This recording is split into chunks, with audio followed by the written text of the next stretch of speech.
What's up, Fight Fam? And welcome to Boxing Bros. This is the podcast. I think this is episode 18. Am I right? Mm-hmm. You're right. All right. Episode 18. Thanks for tuning in. I'm Caden with my co-hosts. They're about to introduce themselves.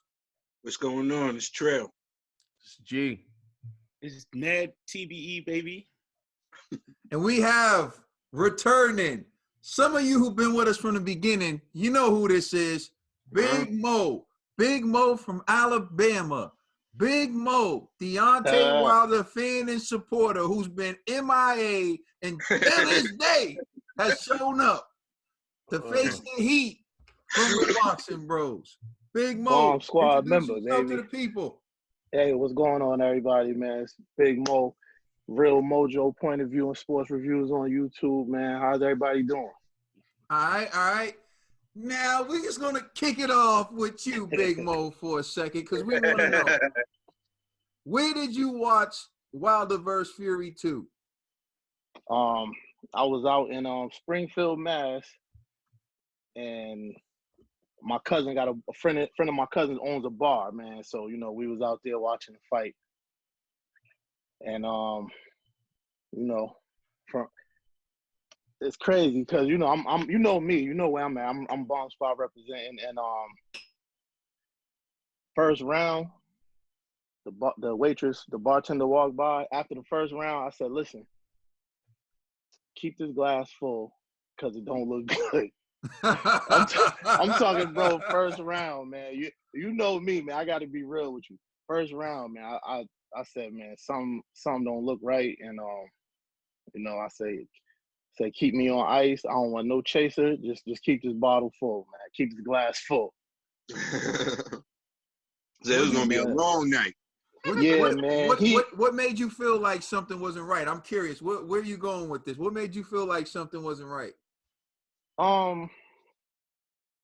To be honest, man, from the weigh-in, like not the weigh-in, but I'm sorry, but the introduction when he took all the mess off, man. When he took all the mess off, he was just like he was staring into space. I think realistically, I think all the pressure, man. I think the moment probably was just too big for him at that point because he didn't look like himself.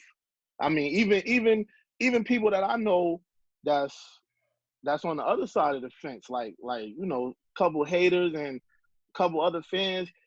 When that first round started, he didn't look like himself, and he just got he got beat to the punch. He got beat up, down. Hold on. What round did you know it was over for Deontay Wilder? First round. First round. Oh God, really? You knew it was over from the first round? The fight started. You didn't? You couldn't tell that? So first rounds are usually fill out rounds, and with Deontay Wilder, he does this. He has this thing. Some fights he'll throw the right hand early, but some fights he'll wait to look for the perfect opportunity to throw the right hand. So he looked normal to me in the first round. So what you're saying, the first round he looked normal, and I'm going to tell you why. In the second round, he landed the right hand 3 good times. I counted 3 good times. He looked like the Deontay Wilder that I've always seen. The only difference was it was a new man in that ring, the 273-pound man who took that shot on the chin and stayed right in front of him. That's the only thing that was different. That made a difference too, but he didn't. But like in the first round, he didn't have no pep in his step, man. Like I'm telling you, man. More on that, yo. In the first round, his legs legit looked gone from the beginning of the bell. But once the bell started, his legs looked almost spaghetti, bro. It wasn't the same Wilder. Like something was. But up. that's on him. That's on him, though. But what I'm saying is, I done been in moments where like sometimes, man, it's just too much, yo. Like it's a lot, and I don't think he was ready for that, yo. And then to go along with Tyson Fury's a better boxer and had a solid game plan and just went with it. I just don't think he was ready for the moment, man. And to be honest, I don't know if he's gonna be ready for the next one either. All right, so I got this question for you. What are your thoughts on the speculation that Tyson Fury's hand wasn't all the way in the glove, and he had it in the area where there was less padding, and he was using that so that he can hit Deontay Wilder with his bare knuckles. What are your thoughts on that? As a Wilder fan, do you subscribe to that belief that Fury was doing that? Nah, I mean, I'm not into all that. Listen, man, I'm not into all the conspiracy theories and all that, man. He lost the fight, bro. He lost the first fight if it wasn't for the knockdowns. So I mean, he's gonna get outboxed by Tyson Fury. If they fight 100 times, he's gonna get outboxed 100 times. It's just that Tyson Fury was just on top of the game that night. He was just on top of his game that night. Like it was a no contest that night, bro. And I think they should have stopped it 2 rounds earlier, to be honest, because it could have been a lot of damage. Now I don't know about the cheating thing. People got people showing pictures of like where his hands was in the glove.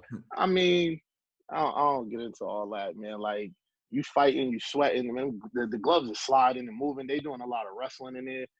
Deontay Wilder was, holding his hands. They were doing a lot of it. I mean, the gloves sliding and moving, man. I just feel like he got beat, man, and nobody can accept it. That's the thing. Can't nobody accept it. Everybody's shocked. But it is what it is, man. They watched it. They sat there and watched it. All right, well, thank you for coming on and addressing that. Is it still Team Bomb Squad? Last thing I want to know, is it still Team Bomb Squad? Yeah, man. It's just one loss, bro. It ain't gonna change nothing. Okay, I respect that. Because in the third fight, if the right hand get through, hey, we gonna let the chips fall where they. That's what we got. We got the right hand, so we can't jump off the ship now. I respect that. Go down with the ship, man. That's some real stuff. It is what it is, man. Honorable. It's real honorable. I do think he shouldn't. I would step aside if I was him for the next one, because he got some stuff going on, and they're just gonna make more excuses. It's just gonna make more excuses for people. I agree 100%, man. Well, it's good to have you back, and we're diving in now to the other topics. And so, Danny Garcia was on a live, I believe it was Snapchat Live, one of the social media lives, and he was speaking to the people, and he said that he's going to fight in September. He said he's either going to fight Earl Spence Jr. or Manny Pacquiao in September. What are your thoughts on that, and which fight would you prefer for Danny Garcia? I'm going to start this one off with Trill. Either one. Either one. Danny deserves it. You know what I'm saying? Danny deserves it. You know what I'm saying? He deserves either fight. You know what I'm saying? But on the flip side, the opponents, Pacquiao and Spence, excuse me. I don't want, for example, I don't want him to fight Spence, right? Because we don't know how Spence is right now. I would rather see Spence in there with somebody else, like a Josito Lopez or somebody like that, because we already know how boxing is. And if he beats Earl Spence, people are going to be like, well, he just came off the accident. You know what I'm saying? They're not going to give Danny his just due. Either way. Even if he beats a Manny Pacquiao, they're going to be saying, Manny Pacquiao was, and with Manny Pacquiao, I don't want him to fight a dangerous fight like a Danny Garcia, because Manny Pacquiao, listen, he's a legend, man, and he has fought all the wars. He's did everything we've asked him. He's fought everybody. He's fought the who's who. Why does he gotta fight Danny Garcia? Danny Garcia is somebody he destroys fighters, man. And he made a comment like, he lost the battle, but he won the war. And I agree with him, because you look at them fighters after they fight Danny, they are not the same. I always say this, but they're not the same. I don't think win or loss, you fight Danny is a wrap. And I don't think Manny Pacquiao should take that fight. But Danny's saying he gets either one of them. Either one of them is a good fight for him. I'm just concerned about the other guys that he fights. I really am. That's what my take is on. All right. Big G. What's up? I agree with Trill on this. I think Danny Garcia is gonna probably fight Spence, only because for two reasons. Pacquiao's not going to take that fight, man. I'm just going to be real. You know, I think it's too dangerous at this age. Now, I could be wrong. Hey, I was the same guy that said Thurman's too dangerous for Pacquiao. So it is what it is. However, I know that Crawford's team. But G, you wasn't wrong in that. You wasn't wrong. I definitely was wrong because I'm talking about prediction. You know what I mean? The prediction about him winning. But I was wrong. Yeah. You know what I mean? So, because after that fight, Pacquiao had told Berto that that was a tough fight, and that Keith really punched really hard, and he was really, really hurting. You know what I'm saying? You see, this is the funny part. I seen the interview recently. I forgot who did the interview, but somebody interviewed Keith Thurman, and Keith Thurman compared the punching power of Pacquiao and Danny Garcia, and he was like, "Yo, listen, the hardest punch I've ever taken was from Danny Garcia when he punched me in my shoulder." And I said, "What? A shoulder punch?" You know what I mean? Like, this dude, like, and he was driving while talking about it. The fact that he said that, and I'm like, damn, man, he got dropped by Pacquiao. And he said, yo, honestly, that punch, it was more like timing, but it wasn't like, yo, this hurts. He said that punch to his shoulder hurt. And I was like, oh, man, that's crazy. He said, literally, Danny Garcia is the hardest. Isn't that why he was out? He was out with the shoulder, with the right? shoulder. Yeah. Crazy. Like, literally, it was just this week he did the interview. I was like, from a shoulder punch. So you're not the same after fighting Danny. You see, so that tells me Pacquiao don't want none of that, you know. So, and I know that Bob Arum was saying like there's tentative talks between Crawford's team and Pacquiao's team. So I could see Pacquiao going to fight Crawford because that's a safer fight, you know. And even if he loses, the punishment isn't going to be as severe as if even if he wins against a Danny Garcia, because catching those type of punches, you got dudes talking about, yo, man, my shoulder was out. You know what I mean? Like, bruh, that's crazy, you know? So, yeah, I just think Garcia's going to fight Spence. All right, Big Mo. I'm agreeing too. Well, I'm actually agreeing with G more. If I was him, I like the Spence fight, even though, you know, he's just coming off the accident and all that. But I mean, he gotta get in this at some point. He's saying he's ready. I mean, I'm pretty sure the training camp, he's sparring, taking contact. So I mean, at some point he got to get in there. I mean, we can't babysit him forever, man. I agree. So I like the Spence fight. I agree, but putting him in there with somebody like a Danny Garcia, his first fight back, you agree with that? Crazy. I think he should get a tune-up personally. You know? Exactly. Put him in there with Josito Lopez, not Garcia. But I don't. You're trying to put him in another wreck. No, but the way he's talking, like he don't need a tune-up fight, like he don't want a tune-up fight. Yeah, but he's that's talking what they're like supposed to say. Yeah. No, but yeah. Here's but don't say nothing though. Here's why I agree with Mo. If he really wasn't ready, would his team really be talking about Danny? Yeah. I think they've seen him. He's been sparring. He's been in the gym, and at least from that standpoint, they feel confident that he's the same guy. Now, if he gets in the ring and he gets popped, and then that may be something different. But I think in terms of what they see from Spence, they feel good that he's still 100%. Yeah. The way he's speaking is like, yo, God spared me because I can still do this and whatever. I mean, I feel like he might be the same guy. I hope he might be. I hope. But I want to see before he gets in there with one of these elite guys, though. Because you don't want him to destroy something that could be great. You know what I'm saying? You put him in there with it. No, my fault. But somebody called Brandon Rios up. You know what I mean? Be like, yo, fight Earl Spence. You learn more in the sparring session. Come on, man.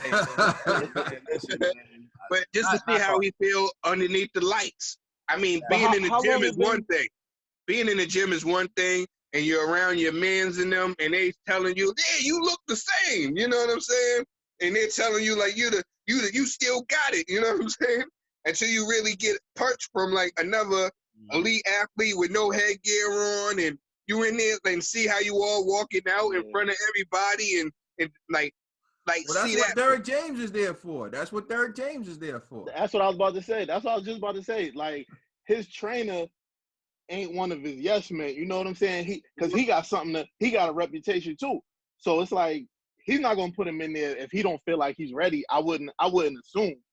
But and I don't think you don't seen it money before is worth.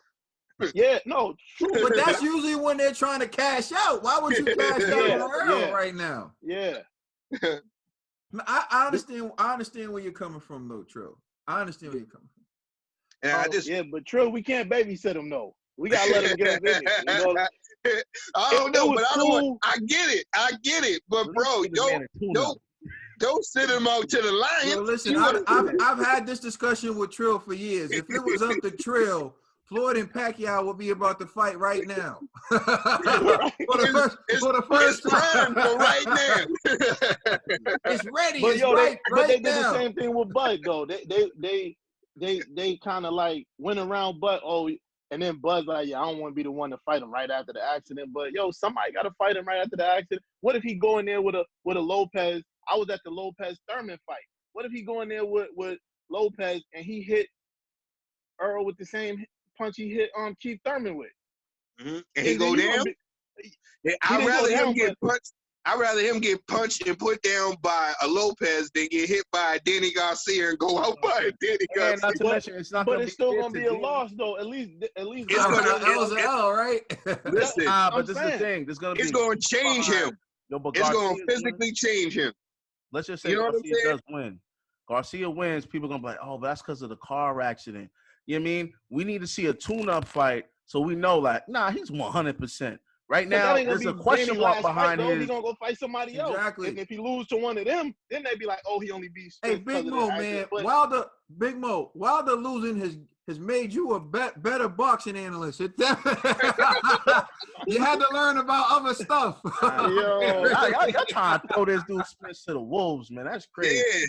Yeah, It's only wolves, bro. All right, hold on. Let's let Ned chime in and bring some sense to all this. Ned, what you got to say? I'm going to just stop disrespecting the truth. That's all I'm going to say right there. I'm going to start it off like that. But, either fight would be exciting right now. If they can make it happen for September, let's make it happen, we're hearing all this great news of live sports coming back next month. And I feel like a little schoolgirl hearing that because, there ain't nothing to do.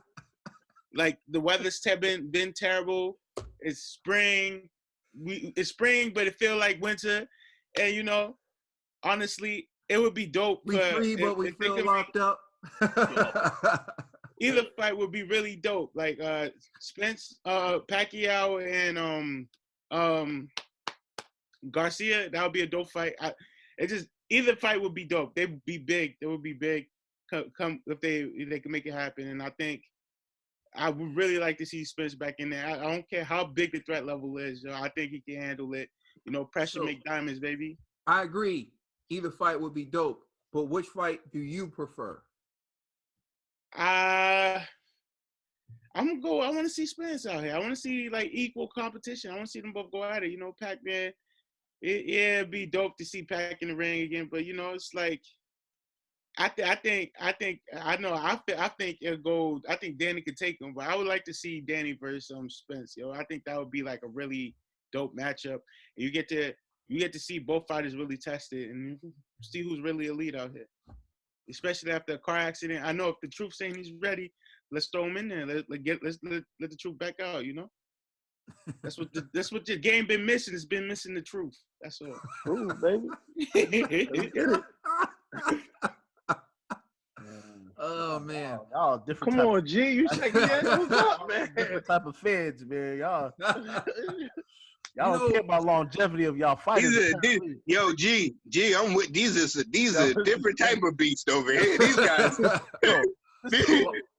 All I see right now is their faces with fangs. Boston been MIA only for like 3 months, and these dudes want blood like this. I'm like, for real. You gotta come back with a bang. We gotta come back with a bang. It's Big Mo's fault. He came on here on this podcast with all this negativity. They literally trying to sacrifice Spence, man. He's like, throw him to the wolves. Now we need quarantine. That's what it is. We haven't seen no fight.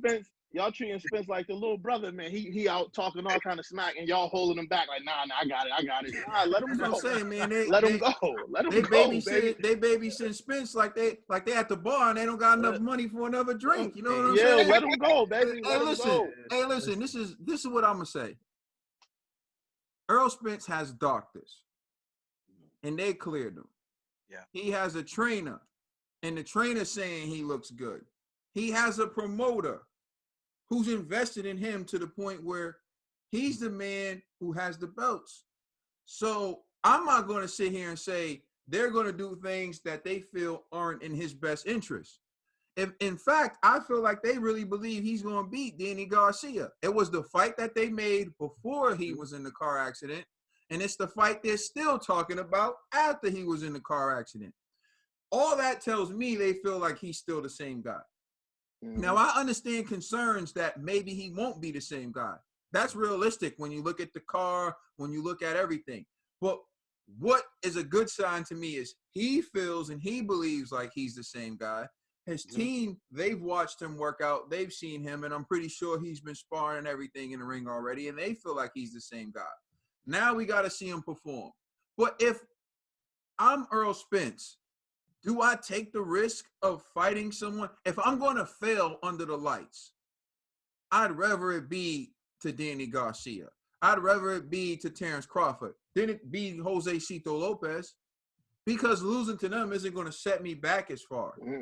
But if you lose to Jose Cito Lopez, then people are going to be like, you are a gatekeeper now. Yeah, so that's a wrap. sometimes you gotta do what you feel comfortable with. Like, see, Anthony Joshua fought Andy Ruiz, and maybe if it was Jarrell Big Baby Miller, he would have been more up for that fight because of the bad blood. Maybe if it was someone, Deontay Wilder, with a better name, he never would have had the L, because he would have taken on someone he would have gotten up for. You see him with Ruiz, he was letting him hold the belts. He was all nonchalant. Maybe he felt like he was too cool in that point, being in the ring. Who knows? But my thing is, take something that's going to make your heart race, make your heart pump, make you energized. Earl Spence just was in a wreck that should have cost him his life, but he feels like he's here for a reason, so maybe that's giving him the courage to take on tougher challenges. Now, Pac-Man. Fight Terrence Crawford. Fight Terrence Crawford. Here's the reason for that. Terrence Crawford needs to become a star. He needs to, because his pay-per-view numbers are terrible. Charles Barkley style. Terrible. So if he can fight Manny Pacquiao, that's guaranteed money, guaranteed pay-per-view sales. And I think Manny Pacquiao has a better chance of beating Spence than he does, a better chance of beating Crawford than he does beating Spence and Danny Garcia, because Crawford came from 140 and Crawford's a smaller guy. And I think he has a better chance. So if he beats Crawford, he's beating a guy who's ranked higher than Danny Garcia in the eyes of most people. But if he loses to Crawford, he doesn't take the type of punishment that he's probably going to take if he steps in the ring with Danny Garcia. But for Earl Spence, if you believe you're 100% and you believe at 100% you will beat Danny Garcia, what better way to announce to the world that I'm okay than stepping in the ring and dismantling that guy? Now, do I think it's a good fight for Earl? I didn't think it was a good fight for him before the accident. I don't think it's a good fight for him now. But that doesn't mean he shouldn't take the fight. Thank you, brother. I just wanted to hear you say that. I was like, yo, this sounds crazy. Like, hear you say that. I'm trying to kill this dude, Spence. I was like, he's gonna feed him. They just hanging meat. Hanging meat. Like, this is Jaws. Hey, man, you can't babysit him like Mo said. I'm not his doctor. I'm not his trainer. I'm not his advisor. I'm not his manager. If they say he's ready, no excuses when he steps in that ring. If Danny Garcia knocks him out with the first punch, that's 100% credit for me. So, yeah. But you know they ain't gonna give it to Danny. You don't give him credit for anything he does anyway. He'll still be cherry picker. I don't know. Danny got to do something. I don't know what it is. I be trying to figure out why they don't. I don't know. I don't get it. You know what I'm saying?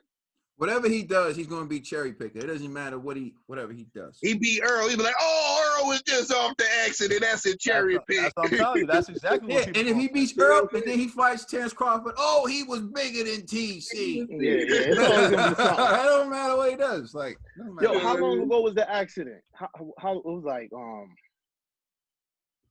at least it's been a while. At least a year, 10, 11 months, right? Nah. It was like December, right? Yeah, December. It happened in December, I think. In like December.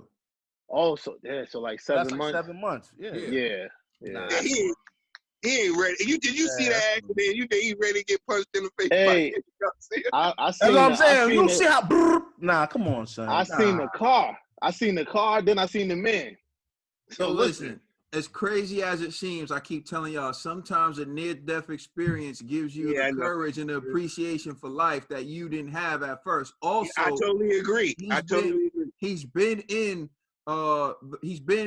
got plastic surgery on his face. He's gotten his teeth fixed because I hear his grill was bad after the accident. Mm-hmm. He's seen a dentist who said, hey, your teeth ain't going to get knocked out. He's seen a plastic surgeon who said, hey, man, your face is good. You can hold up. He's seen a number of people. He's probably more ready than he was before because he's probably been more expected more than anyone who's ever going to go into a fight who wasn't into it, or someone who wasn't in the accident prior to going into the fight. So I can't sit here and be like, yo, Spence ain't ready. They clear his ass. He step in that ring. He is ready. That's it for me. Mike. Because I think the sparring will do a lot for him. You know, if he can't take the punches in training camp, then they're not going to send him out there after that. And then one last thing, he would knock out Danny if Danny let him. So if Danny knock him out, you get the credit. I don't know because if he knock out Danny, he gonna get the credit. He gonna get the credit. Yeah, so, he gonna get the credit. All right. So we're gonna move on to Teófimo Lopez. He was doing some type of workout. He was doing a double end bag, but it looked like it was more for show. In the video I saw, he would tap it twice and then come back like, y'all don't know nothing. You idiot.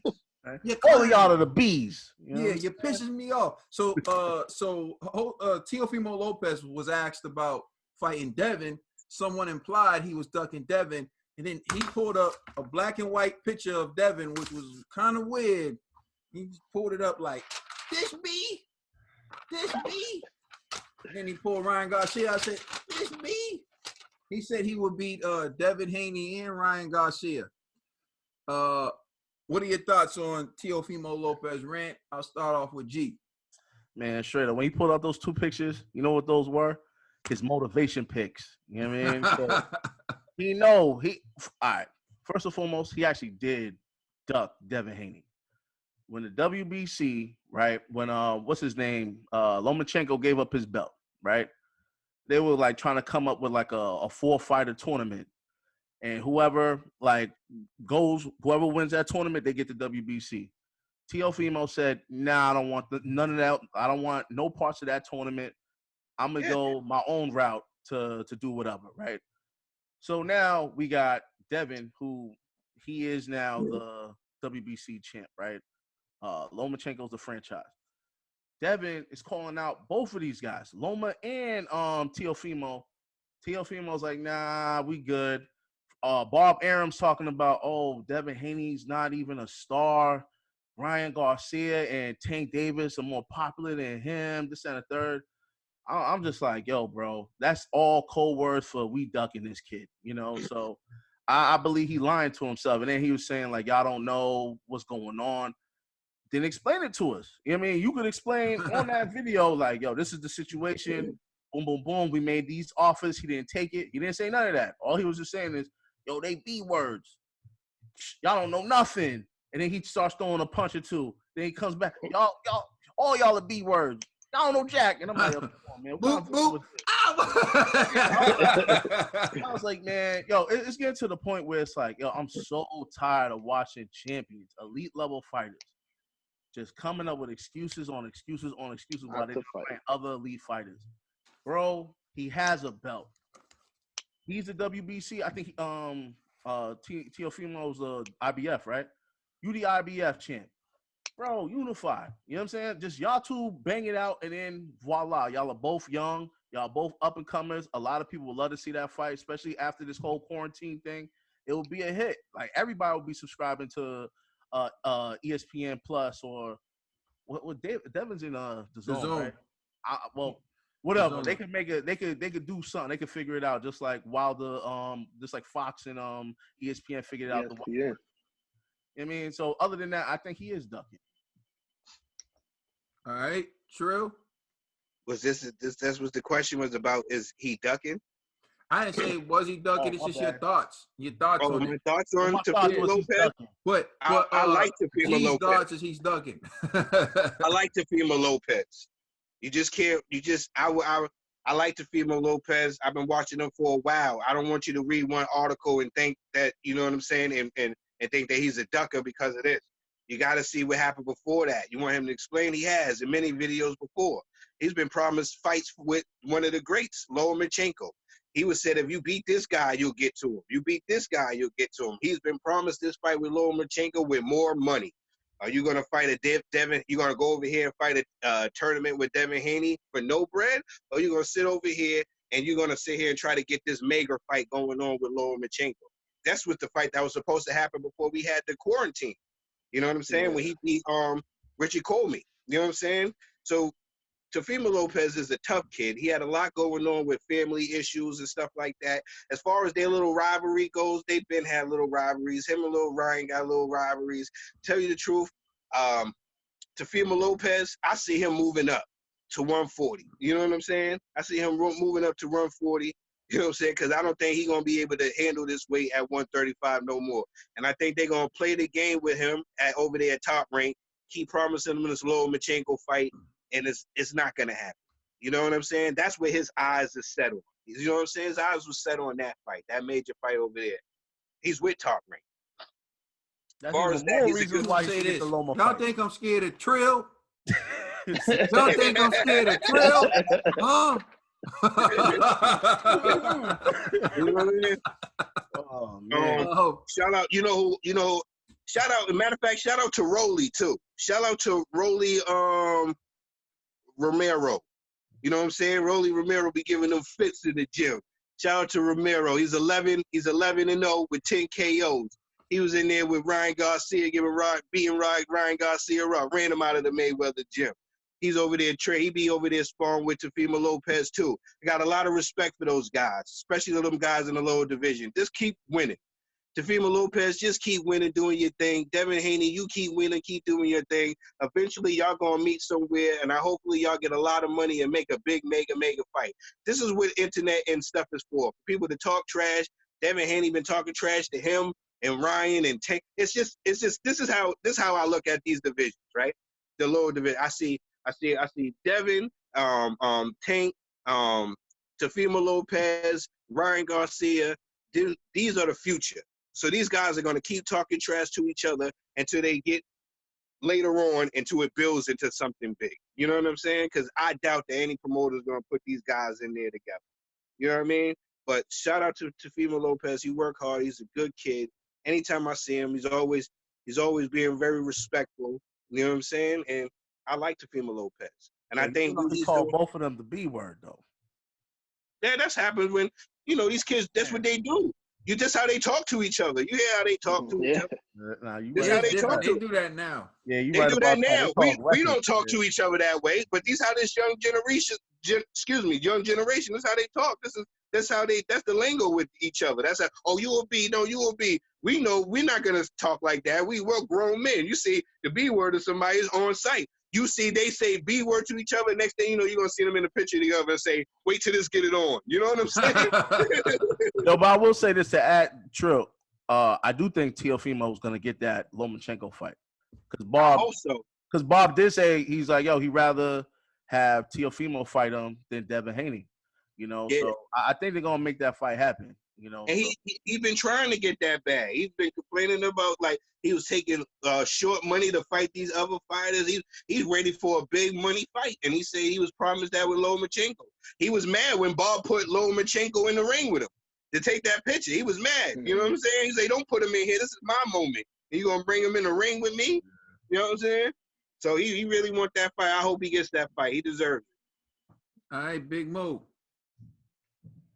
Man, I like Lopez also, man. I think a lot of people is kind of strategically moving away from Devin Haney, but I think all that B word and all that's and all the internet stuff and YouTube. I think that's all like the new promotion now. I think that's how they promoting themselves, man. They promoting these fights to the point where they got to put us in the ring together if we keep doing all this.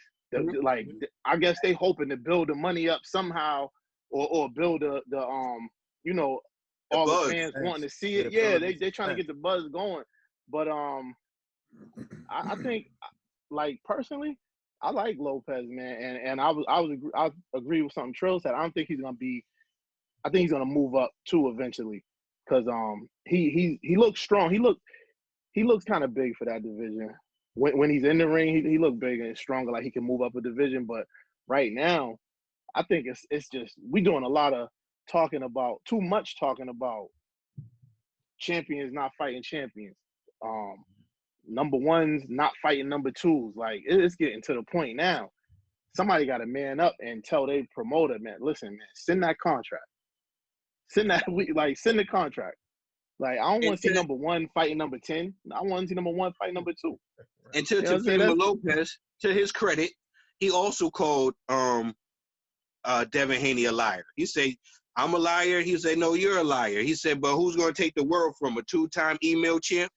Saying that Devin got his belt through the email. You know what I'm saying? So, got the WBC handed to him. That's true. Hey, I know another guy who the WBC handed the title to, and no one says anything about him. Hey, so Teófimo Lopez got a one-up on that one. You know what I'm saying? He won his in the ring. He didn't get his through the email, he said. Yeah. All right, Ned. I thought it was dope until he pulled out the pictures, and I was like, it was kind of Spanish to me. As soon as he was like, I was like, all right, he must got some weird type of relationship or something, like where he was training, had their pictures on the wall, and then that's his motivation to keep going. Bro, and just got online, started talking on all this hate for them. But you know, he was trying to have a Jay-Z Summer Jam moment. Yeah, that's what I'm telling Tio, keep the same energy. Just keep the same energy once y'all get in the ring, or once these once things get down on paper, when the contracts actually happen, man. But it's good for the sport, I love when boxers talk that trash and get your eye for a second. So that's all. Yo, I'm not gonna lie, it was hilarious to me. Just the way he was doing it was like he would tap the bag and he would just come and just yell at the computer, walk away, tap the double in bag a few times, and then come, y'all idiots, y'all don't know nothing. Tap the bag and then come back. He was in his feelings. Someone asked him to do a backflip. I ain't doing a backflip. Oh, yeah, right. Yeah. It's like, geez, brother. No. What was it? I read a comment on the video. It was like, damn, this is what happens when you have too much testosterone built up. Like, my man was just frustrated, angry. Man. Yo, but what killed me, though, what tripped me out, was when someone asked him about Devin Haney and he just pulled the picture out. Nowhere, bro. I say, yo, this is crazy. This is next level. But then it didn't stop. He pulled Ryan Garcia, too, and I'm just like, you know what? To me, that's someone who's thinking about these guys. To me, the fact that he has their picture, he wants to be in the ring with these guys at some point. I mean, I don't understand why their picture would be there. It's like he's visualizing him fighting them. Unless you're saying he has their picture so he can say, I'm going to be more famous than these guys one day, which wouldn't make any sense to me. It's like he has their picture. Like you said, G, it's his motivation. He might throw darts at it. He might X their face out. He might put it on a punching bag and hit it. He's mentally preparing himself for the fight that he's going to have with these guys. At least that's what it seemed like to me. Now, things can be spun a number of ways.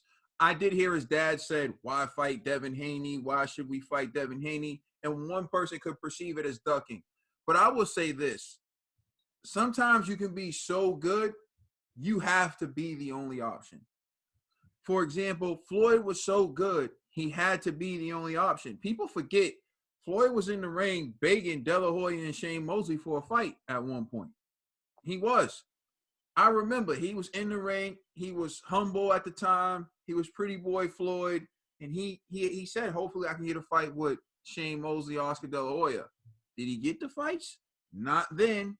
He didn't get the fight until De La Hoya was like, I want to be number one pound for pound, and I want all the accolades that Mayweather was getting, because Mayweather was getting the recognition as being the best boxer. And then when Mayweather beat De La Hoya, Shane Mosley came in the ring after one of Floyd's fights. I can't recall which one off the top of my head. He jumped in the ring, and then he comes up to Floyd like, yeah, when we gonna make the fight happen? And Floyd's like, I've been trying to fight him. Now all of a sudden he wants to fight me. So sometimes you can just be so good, you have to make sense. Devin Haney, that's where you're at right now. Nobody's trying to fight you unless the money's right. There's more money in fighting Lomachenko. There's more money in fighting Ryan Garcia. Why would they fight Devin Haney, and why would they take that risk? Yeah, he is the two-time email champion. That's real. That's real facts. But he's the best out of the younger class. He's the best with no fans. I'd say this much. They're still at a division where, to me, it doesn't make any sense for a pay-per-view. And here's why. Typically, 147 and up. That's where you want the pay-per-view fights to be at. You tell me the last pay-per-view star that was under 147. It's difficult. Yeah, exactly. But he ended up moving up. That's what I'm saying. And he ended up moving up. It's difficult to be a pay-per-view star in the lower weight class. 147. Exactly. You had to be Morales and Barrera, Morales and Pacquiao. You got to be one of those type of fights. You know what I'm saying, to get the recognition. Oh, yeah, Lomachenko, someone who has a country behind them, is getting all types of push. He still hasn't proven that he's a pay-per-view star yet. Not even. But we can fantasize between a Tank and a Lomachenko pay-per-view. You know what I mean? I think that pay-per-view would do well because of the two guys. But that's my point. You have to have a certain type of fanfare already at that weight division. And but Ryan got that. Ryan got it. Yo, he got the fanfare. Like, you think Ryan's going to be a pay-per-view star? You think people are paying to see Ryan right now? Are you saying if Ryan and Lomachenko fight, that would be a pay-per-view fight? I think if Ryan fights Devin Haney, that will also be a pay-per-view fight. Like, Ryan got the star power right now. I don't think the Ryan and Devin Haney will be a pay-per-view fight. Like, here's the thing. You know what I'm saying? Like, you know that. Like, here's where it messes up. We have to take our boxing IQ out of being a casual fan or eye attraction. You know what I'm saying? Because, like, Devin Haney, we all know the boy can box, okay? And out of these younger guys, we all are going to pick Devin Haney to be number one, right? You know what I'm saying? But does he have a fanfare like a Ryan or Lopez? Like, Lopez knockouts put people in the seats. People are coming out to see him do his Fortnite dances and knock people out. You know what I'm saying? Like, Ryan Garcia is known as the little heartthrob now. Lomachenko got a country behind him. Little De La Hoya. Devin doesn't have nothing but being a really great boxer who's been schooled perfectly. He doesn't have none of that. So he doesn't have nothing. These guys is going to... Devin is not going to be the pay-per-view draw. He's going to be a bull. Yeah, he will. Yeah, not yet. Later on. He has to get that big fight. Once he gets that big fight, then he's on. But here's the thing. For me, I think they're going to meet later on. 140, 147.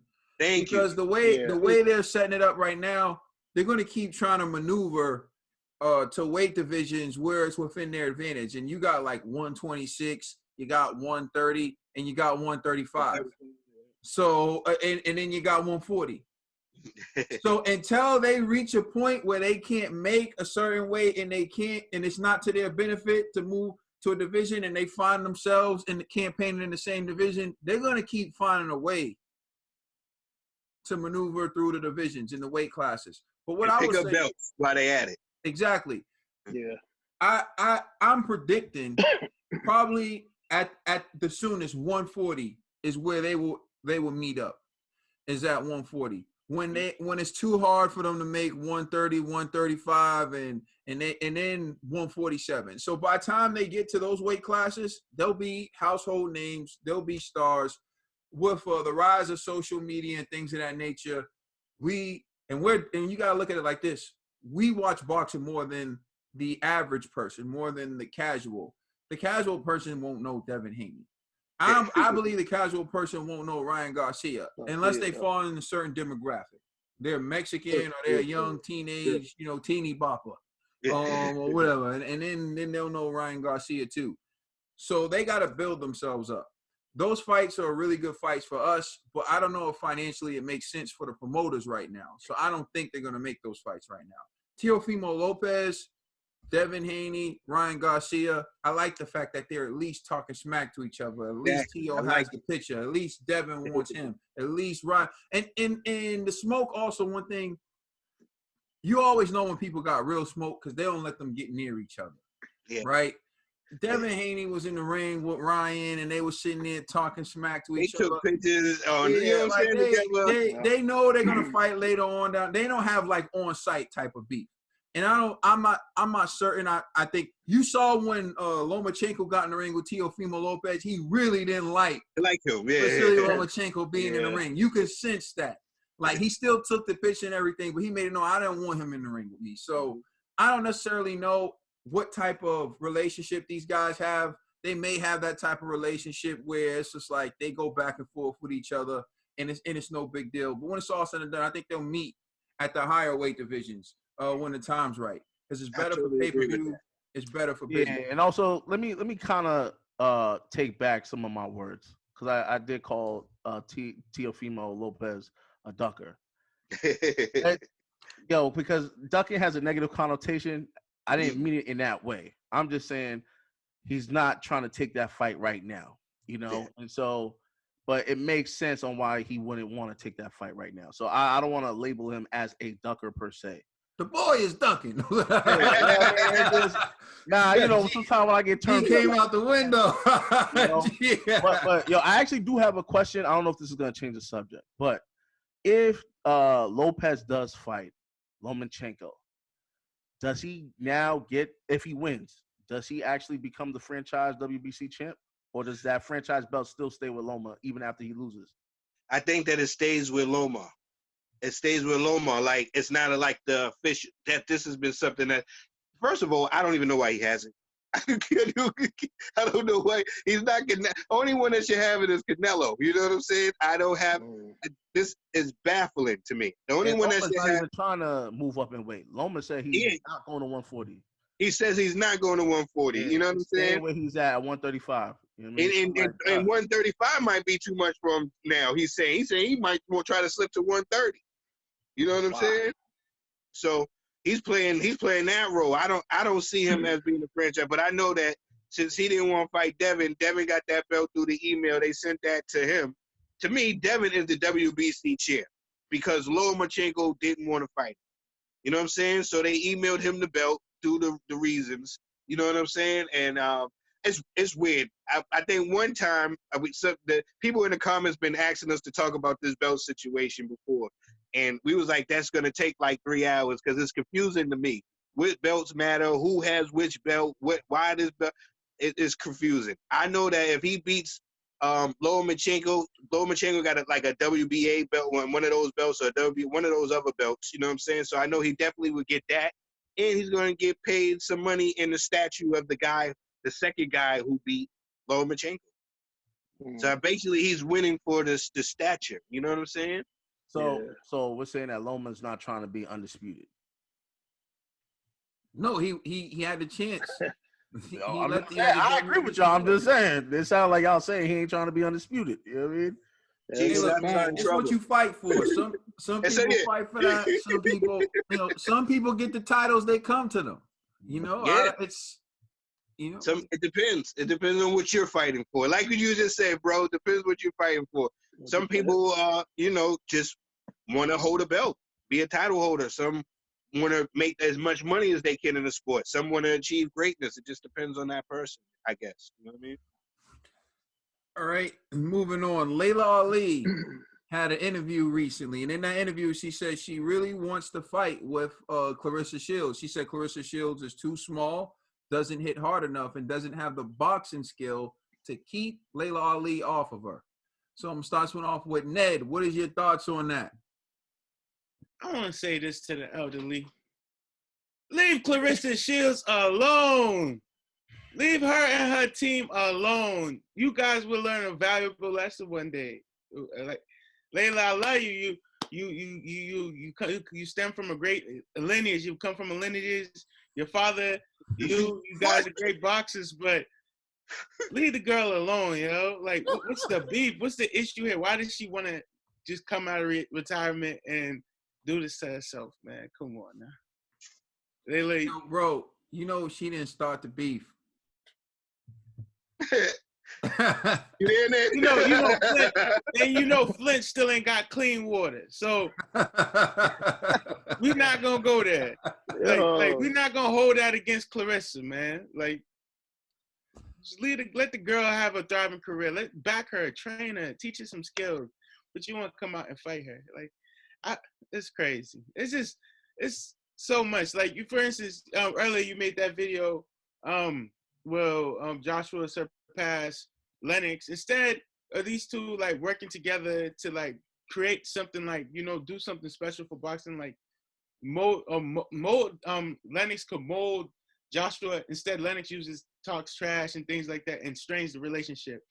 Where Layla, I know that at first they were joking around. I remember they had a post on Instagram where they were just like, they were face to face, fist up, but thought it was okay. And then all of a sudden, it seems like that relationship they had went left or went bad. But it'll be an entertaining fight, but I wouldn't want to see that happen. Like, let's not do this. Let's not do it. Hey, bro, you went all the way around the world and got lost. Yo, but I would say this, since you brought it up. We'll get back to this, but there's one thing I do want to address.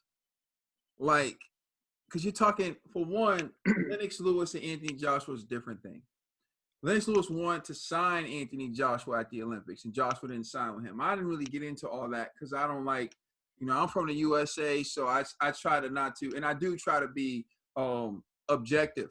Although there was a comment in there, I do need to address. For starters, people keep saying still that Riddick Bowe ducked Lewis.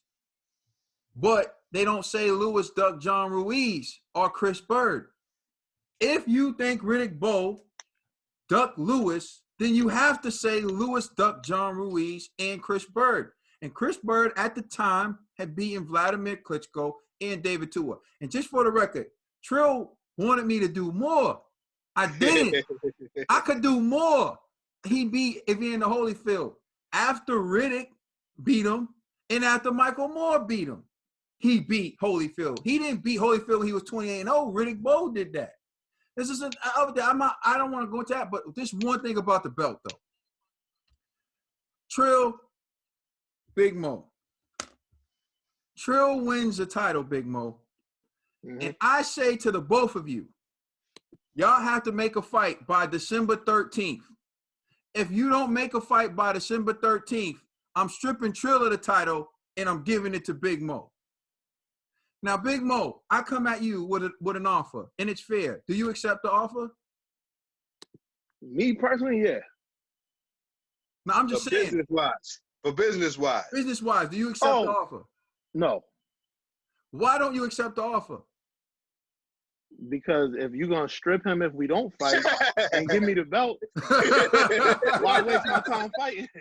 So exactly. Doesn't it make logical sense to not to decline the offer and then later on act like you wanted to accept it? Yeah. Here's what I would tell everyone. And if you can't get this, let me tell you what it's called. It's called an illusory contract. When one person suffers a detriment and the other person doesn't, there's really no bargain for exchange. It's an illusory scenario. It's an illusory contract. In the scenario with Riddick Bowe, only one person would have suffered if they didn't have a fight by December 13th. And that was Riddick Bowe. He was going to get stripped. So it made sense for Lewis to do everything in his power not to accept the fight by December 13th because nothing was going to happen to him. Now, let's say hypothetically they both suffered a detriment where they say, Riddick, if you don't make this fight by December 13th, we're stripping you of the title. And Lennox, if you don't make this fight by December 13th, you're not going to fight for it. Someone else is. Mm-hmm. It's vacant and 2 other people are going to fight for it. Now Lennox must accept by December 13th, and Riddick Bowe must accept by December 13th. But you only put the pressure on Riddick. On one person, yeah. In a scenario where Lewis knew he was going to inherit the title anyway. Come on, man. Yo, if you can't understand, if you can't comprehend certain things, then just fall back. But and that's why he put it in the trash. Exactly. That's why Riddick Bowe said, since you want to give it to him, I'm going to throw it in the trash. Yeah. If you can't comprehend that, then this is beyond even speaking to you about.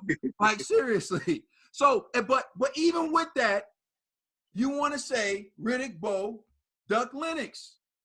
So say Lennox duck John Ruiz, who beat Holyfield as well, such a great accomplishment. And Chris Bird, who beat Holyfield as well, such a great accomplishment. Man, anyways, getting back to Shields and Layla Ali. Trill, what's your thoughts on that? I think Ned's bugging. Ned's bugging. You know why I say that Ned's bugging? Because Layla is going to drag that little girl across that ring. It's going to look like somebody took it and they do it. Somebody's daughter was being flashed to some grown woman, and then the grown woman beating her all across around the street. That's what's going to happen. Look, Layla Ali is going to put her to sleep. Okay, this is a different type of beast. This is a different type of woman. This is a different type of athlete. You know what I'm saying? They don't make them like they make her no more. You know what I'm saying? And listen, like, don't give me Carissa Shields is special, okay? And I love what she's doing. You know what I'm saying? And she has rejuvenated women's boxing. You know what I'm saying? And she is doing a lot. But eventually, this is what happened with the young kids. You know what I'm saying? You usually you run your mouth. You sign a check that your behind can't catch. You know what I'm saying? And I think that her calling out Layla Ali, she woke in a sleeping dog. You know what I'm saying? Because Layla Ali, like she said in the interview that we seen, she already had unfinished business. She already had a chip on her shoulder. So let's get it on. She's gonna hurt. Yo, it's gonna be bad, yo. If you go back and you look at styles of fights and how it's gonna be bad. It's gonna be bad. You know what I'm saying? So I hope Carissa and them they gracefully bow out and apologize and stuff and leave this lady alone. She's been in the backyard chopping wood. You see her arm? I know every time I see her, she look like she's training for a fight, bro. And she looked mean. You know what I'm saying? She looked mean. She scared me. She looked right in the camera. I thought she was looking through my soul. What the? You know what I mean? I don't want no problems. I don't want no problems, man. Listen, we need to put her in one of those Tyler Perry movies. You know what I'm saying? Burning something up with something because she looked mean. You know what I'm saying? So, Carissa, stay away from here before she rip your extensions out. You don't want no problem with it. You know what I'm saying? She really want to beat the brakes off of you. Like, this is personal to her. So she, like, make the fight. You know what I mean? It's a dangerous fight for Carissa Shields, I believe. But that's just me personally. All right, Big Mo. Man, listen, you know, it seemed like it's a lot of bad blood, but, you know, with all that being said, I just think the inactivity is all them years. I think that's just going to be too much, man. I think she's not going in there like back in the day with girls that was already scared of her and whose skill level wasn't up to par. I think just do the trash talking, man. But I don't advise her to get up in there, man. She's 42. She living a different life right now. You know, I'm 42. I ain't trying to go play a game of tag football, let alone tackle. But yo, it's different though. She's still always staying healthy, staying in the gym, eating right, still working out. She's still in the same routine. Like she said in the interview, she's still doing the same routine. Yeah, and she looked good. She looked good like she looked good like she, how when you see Floyd now on making the YouTube video, he looked like he's training for a fight, like for a comeback, and that's what she looked like. But yes, like I said, Floyd just quit last year or the year before. Layla Ali, man, she been out the game for a minute, man, and them punches gonna taste different than they tasted 13, 14 years ago. So, and these punches, these are skillful punches. Like back in the day, girls were scared, so they swinging after she swing. No, I advise her to leave this alone, man. But it would be great for the sport, and it'll make a lot of money. But Layla, as a another 42-year-old, let them have it, man. Get you some front row tickets, man. It's two different 42-year-olds. You know what I'm Bro, saying? I get It's tired two different coaching. 42-year-olds. Hey, You know I what get I'm saying? tired coaching. I get tired coaching. Yo, when I make the kids run the drills, I be like, damn, I know they tired. I'm tired watching. Look, I'm watching. I get tired watching them.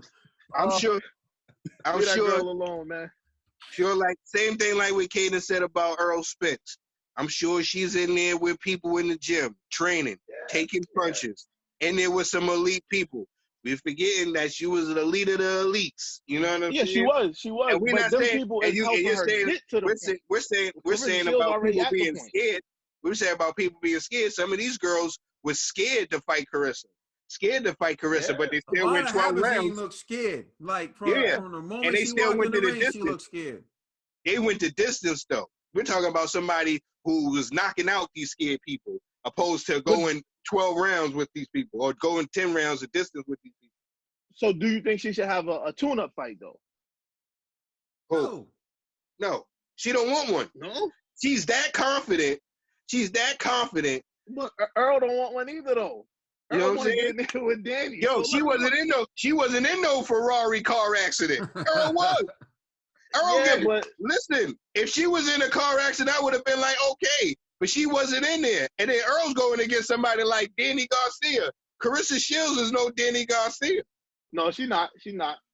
You know but what I'm I mean, her risk, Layla Ali's risk ain't as heavy. But I would leave that alone, man. Hey, listen, but it's all came back and did it. Foreman came back and did it. We don't know. Carissa Shields could be Michael Moore. Hawkins did it. Yeah. Layla Ali might be Apollo Creed, yo. I'm just saying. Who might be Apollo Creed? Yo. Might be Apollo. He said Layla Ali. Might be Apollo Creed, and this might be Drago. Stop it. She comes from Flint, Michigan, baby. Drago had a history of knocking people out. I know. Carissa doesn't. Yo, G, what's your thoughts on this, man? Man, listen, I'm shocked, man, because again, today, for some reason, me and Trill just aligned like this. I agree 1,000 with Trill on this one.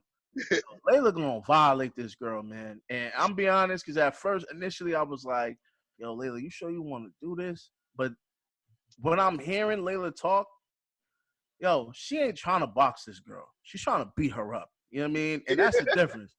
She's going to come in, she's going to press the action, and she's going to hit this girl hard. You know what I mean? And I don't know if Clarissa has the type of power to make Layla stop in her tracks and be like, oh, snap, this girl is really hurting me. I don't see that. It's not like Layla Ali's going to fight, what was that? I don't want to be disrespectful. Jimenez, you know what I mean? Like Andrea Jimenez. You know what I mean? It's not like Layla's fighting that one that has crazy levels of testosterone. We're talking about Carissa Shields, and let's just be real. When y'all watch your mouth, G. Don't get this video flagged. YouTube's already. That's why you think I was like, I ain't gonna say it. But look at the two ladies, Layla Ali, and you look at Carissa Shields. There's a major height and reach difference. They're the same height. No, they not, bro. 5'10". I just looked at the stats, man. 5'10" for real? Yeah. I must be bugging. Hold up. Nah, Carissa's 5'8". 5'8". I'm sorry. She was 5'10" on Google. Never second guess yourself when Ned says something. She's 5'10" on Google. 5'10" on Google, and she's 5'10" on Boxback. Like, they switch it up, but whatever. Anyways, clearly we can see that Layla Ali is bigger than Clarissa. I'm sorry, this dude that just got me tired. Yo, this happens every episode, bro. I'm just saying, yo, there's misinformation out there. Like, yeah, okay. What's the credible source? It's okay, but this is the difference. If you watch the old Layla Ali fights, yo, she was really going to war. You know what I mean? And so she got a certified chin. That thing is sturdy. Yo, Clarissa is a dog. Let's not get that confused. She's gonna go to war in that ring too.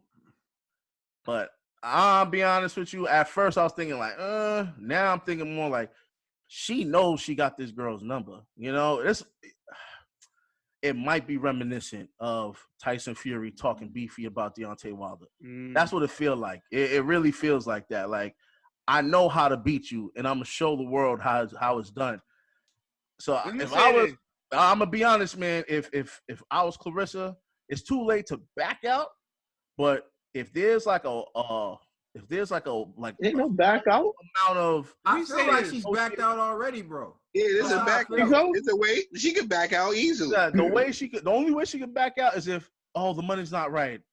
But yo, if they agree on anything, it's too late. You know what I mean? Bro, I feel like she's backing out already. Or at least her team doesn't want to fight because Layla's already named the price. That's what I'm saying. She's already said if the money's good.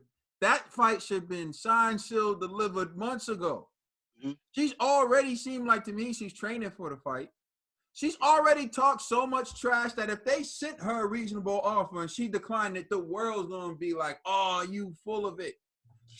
Layla's talked too much trash to back out. That's what I'm saying. And they haven't sent her a contract yet. I feel bad for the poor little girl because, yo, I like Clarissa for real.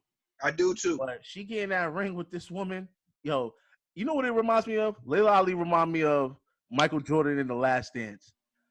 Any little thing that turns this dude on, bro, he goes 0 to 100 so fast. She's doing the very same thing. It's like, let that poor little girl live. But in her mind, she's like, how dare this girl disrespect my legacy? I'm a killer. You know what I mean? So, man, prayers out to Clarissa Shields and her family, bro. Real talk. Man, it's like give it 8 months, yo. I'm telling you, I know when, Layla Ali is an alpha woman. You can see in her face, she's so confident. I'm going to kill that little girl. It's crazy, man. You know what I mean? Like, it's going to be like watching the parents spank their child, bro. Like, now you bugging. I don't know. You bugging too. I think 42 ain't your 42, bro. Yeah, there's two different 42s. When I seen the heavy bag, I was like, man, listen, I could tell she's still been on it. Like, she may have been like doing like 15 rounds, 20 rounds of training, but you could tell it never left. You know what I mean? And now that she's like focused and determined on killing this little girl, man, I don't know, man. And Wolf better hit up Clarissa and be like, yo, listen here, girl, you need to do A, B, C, D, E, F, G or something. Like, do what Rocky did in part 4 since we talking about Apollo. Rocky had to go to the mountains and train. Clarissa might need to do the same thing because I don't see her beating Layla at all. This is going to be a one-sided fight to me, personally. Yeah. And I hope I'm wrong, but she's going to look really small in there. That's what I'm saying. Yeah. Small. She's going to look really, really small. Yeah. Listen, I always tell you. Yo, Clarissa is 5'10". Yeah. Keep 5'10" on Google.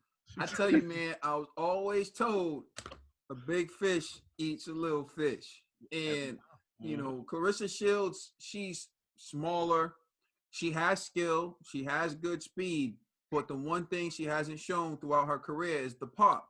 Now, she'll say, oh, it's because we're not fighting 3 rounds. I mean, we're not fighting 3-minute rounds. Well, Chrissy Martin wasn't fighting 3-minute rounds and she was getting people out of there. Lucia Rico wasn't fighting 3-minute rounds and she was getting girls out of there. And Layla Ali was getting them out of there. And Wolf was getting them out of there. So I don't want to hear the 2-minute rounds thing as an excuse. What I would say is this. Sometimes you just, if you tell me Clarissa Shields is going to go in there and try to outbox Layla Ali, okay, cool. But if you're telling me Clarissa Shields is going to go in there the way she did against Ivana Habazine and Christina Hammer and beat Layla Ali, I don't see it. Because I think Layla Ali is going to hit her. because Clarissa Shields gets hit. But Layla Ali's going to hit her harder than anyone she's ever been in the ring with. And if you know who's beaten Clarissa Shields, it was a woman who was bigger than her, Savannah Marshall. She beat Clarissa Shields, and she's big. She's undefeated now. She's big, she's tall, and she has good skills. And she, even at the time she beat Clarissa Shields, she looks like what you would expect a 42 Layla Ali to look like. And Layla Ali looks more athletic than her now. So I'm just saying, don't sleep. This may be the year of the 40. I mean, this may be a time of the 40-year-olds. Manny Pacquiao became the oldest man to win the welterweight championship at the age of 41. And now you have Layla Ali coming out at the age of 42. So 40 is the new 20. That's what I'm saying. Don't sleep. Yeah. Don't sleep. Because you thought, and a lot of people thought Keith Thurman was too good and too dangerous for the Pac-Man. What I'm trying to tell you is, man, a great fighter is a great fighter. So Layla Ali gonna kill that girl. Prayers go out to Shields, man. Prayers go out to Shields. Well. Hey, leave Ned like her. That's what this is all about. That's why he. Clarissa's the truth. Clarissa's 6 feet tall. Ned, so now we know Ned got 3. That's his woman crush. Shields, Earl Spence, and Canelo Alvarez for Ned. It's your boxing crush, Ned. I sent y'all a video one day. She was looking spicy. I ain't gonna front. Oh, she's got crazy. Hey man, you better watch out, man. Mm-hmm. I hear her boyfriend likes to confront YouTubers, so you might want to do some push-ups, brother.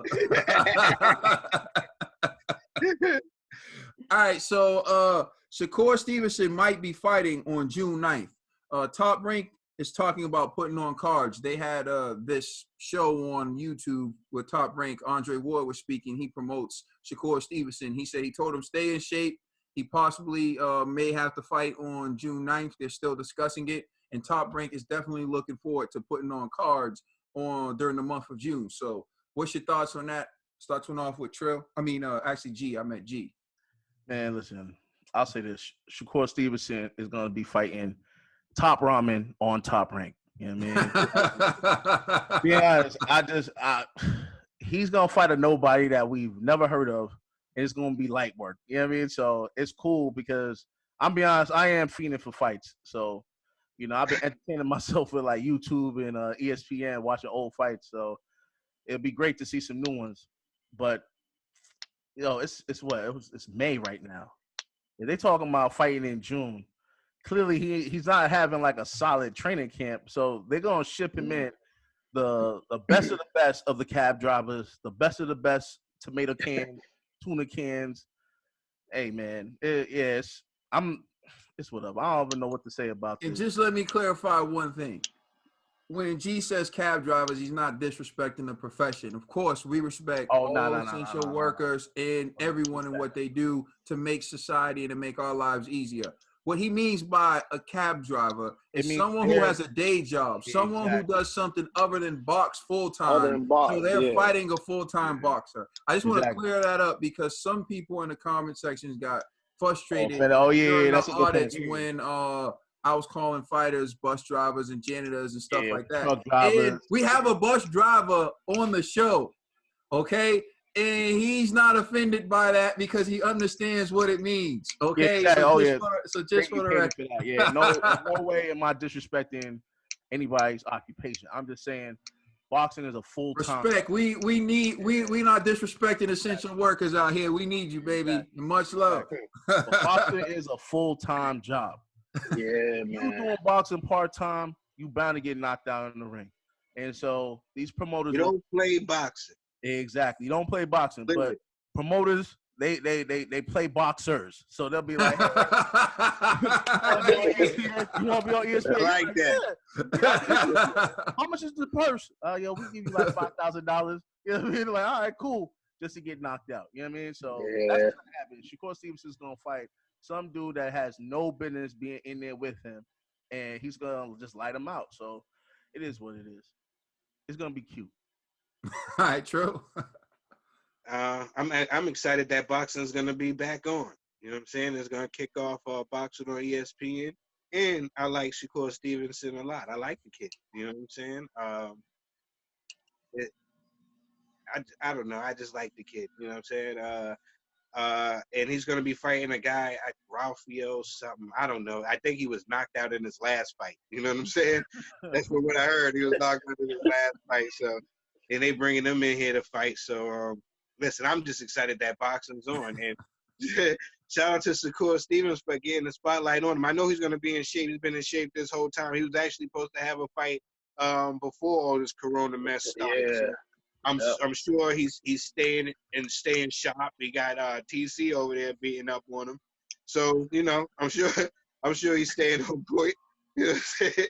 I know he's staying on point over there. So I'm just excited to see boxing. I even heard Ryan put something out on Twitter saying that he might be fighting 4th of July. So we don't know. You know what I'm saying? But like De La Hoya made him take it down. Like Kanan was saying, like, it ain't fine until De La Hoya say so. You know what I'm saying? De La Hoya said, who the hell told you to post it? Yeah, I'm just excited boxing's back. All right, Ned? Yeah, I'm excited. It's coming back June 9th, and, you know. It's not officially coming back June 9th. It may come back June 9th. It may come back June 9th. Watch your mouth, Kaden. Clarissa 6'2". Yo, Shakur Stevenson, 5'11". Oh man. All right, go ahead, man. Nah, but it'll be dope. And obviously they're gonna, like, the opponent he's facing it, or they're gonna ship him in something easy work. And my thing is, I know a lot of these boxers really, like, you know, they had a fight schedule, or they went through. Now that fight got pushed back. And a lot of them are, I don't know, I think some of them are tired of training right now.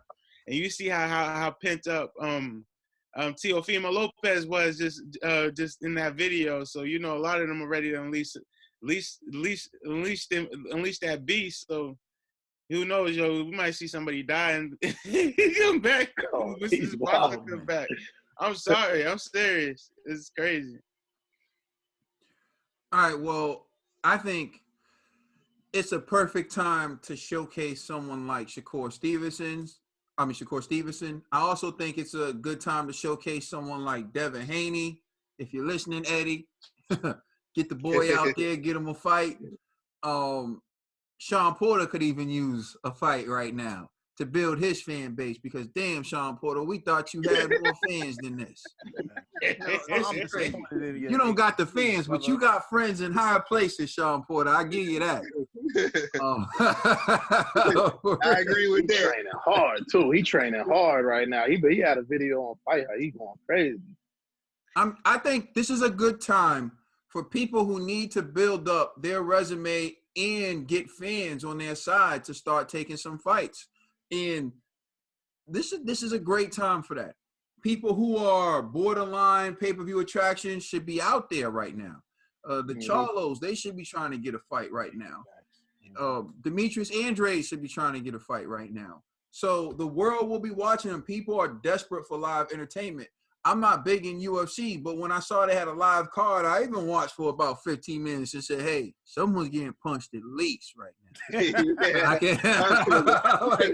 least somebody getting punched. Somebody got knocked out, damn it. Why you kicking? Oh, man, yeah. So I'm definitely happy about it. I look forward to it. I think we should definitely get the middle of the pack people, the fringe stars, the people who are on the verge of becoming stars. We should definitely get them some fights right now, because they can use it and it can help the sport. It can help grow the sport. So that's my thoughts on it. Yeah, and also too, to add, Matchroom, they're thinking about hosting fights on their property in the mansion that they have for their headquarters. Yeah, so we might just see, you know, some fights over there. Eddie Hearn been waiting to show off his crib. Eddie, that slide dog. He said, move the table over, move the dining room table over. Let's get it on. Now they were showing it on Twitter. Like what's that dude? Mike Carpenter, he was talking about it. Yo, it looks nice. Like the Matchroom headquarters is huge.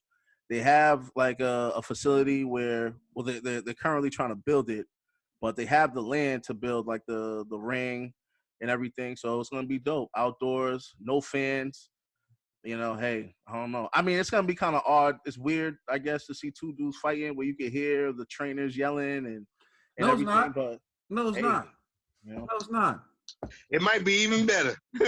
That is true. But it was gonna be crazy. We're gonna actually be able to hear both trainers. You know, I don't know. That's just gonna be kind of odd to me, man. But it's gonna be a weird. Yeah, it's gonna be different. It's gonna be a different feel. You know. They put some crowds. I can tell who's never sparred before.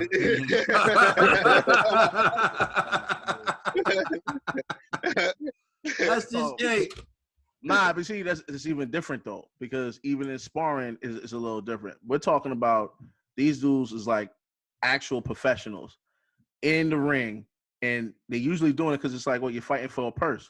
You're usually fighting in front of fans. Now they're just gonna be just them two fighting. Yeah, bro. So actual professional spar, because I sparred them before, and even when you're in the ring, you still hear the trainers yelling and speaking. That's all. I'm talking about for us. No, not the fighters. I'm saying it's weird for the viewers. That's what I'm saying, because it's gonna be like a different experience. Like for example, I know you're talking about the fighters. I'm about to say, no. I don't care about the viewers. Who cares I'm talking about the viewers? I'm talking about me. I'm just saying, like, it's just gonna be a little weird. Like usually when you watch a fight, a dude gets stuffed in the mouth. You hear people cheering, everything. Now that's all gone. You get what I'm saying? Like, so it's just gonna be a little different. Bro, but it's the same way in sparring most of the time. Like, I hear what you're saying, but as a viewer, to me, I'd rather see the fight than not see it. Oh, no, big facts. No. I'm saying I'm gonna see the fights regardless. I'm just saying it's just gonna be different. That's all. You know what? I'm sure they'll have a way. Hold on, man. Virtual reality, baby. They can have a virtual reality crowd up in that joint, man, because you can do that. This shit up in there, for real. You sit down with a bunch of people, you look to your right, you can see people's avatar who's in the room with you, talk to them, everything. Hey, make it a virtual experience. I'm letting you know. I'm telling you right now, the games, I can't tell you how many Lakers games I was courtside for. I was there. I was talking to the people too. I was talking to them. So, hey, listen. There's a way to make it work, man. There's a way to make it work. All right, man. We have another topic, but I think we've kind of gone pretty good time. You guys want to squeeze it in, or what's the topic? Basically, Andre Ward hating on Anthony Joshua. Let's go. Was that hate, or was he playing the whole ESPN role? That's my take on it. He got a job to do. He got a job to do. Yeah. Well, that's how I feel. When I heard it, when G was saying it, sounded like he playing he's doing what he has to do. You know what I'm saying? He was over there at ESPN. That's where he commentates and for them. You know what I'm saying? So I think he said he can't see a scenario where Anthony Joshua can beat Tyson Fury. And he shouldn't, because he works for top rank ESPN. And if he said anything else, he'd be fired. Okay? Timothy Bradley, no, so I'm joking, but Timothy Bradley, hey, he learning from Timothy Bradley. Be a company man. Timmy. Oh, Timmy. Please like and subscribe. Check us out on Instagram, Twitter, and Facebook. It's the Boxing Bros. Looking like he's deep in thought. Is he frozen or just pretending? He's checking on Clarissa's height. He's finding pictures of Clarissa. Andre Ward had said some like after AJ got knocked out by Ruiz, he did say something in the manner of like he could get in shape or come back and knock AJ out as well or something. So it was just hate from some hate from Andre Ward at that time too. So I know I don't know what's the bad blood there for, but yeah. And Clarissa's 6 foot, man. It's nothing. Stop it. Yo, keep web stalking Clarissa Shields. All right, Trill. Thanks for taking us home. We out of here. It's the Boxing Bros. Yes. We in the feeling like we're gonna fight you. Anything.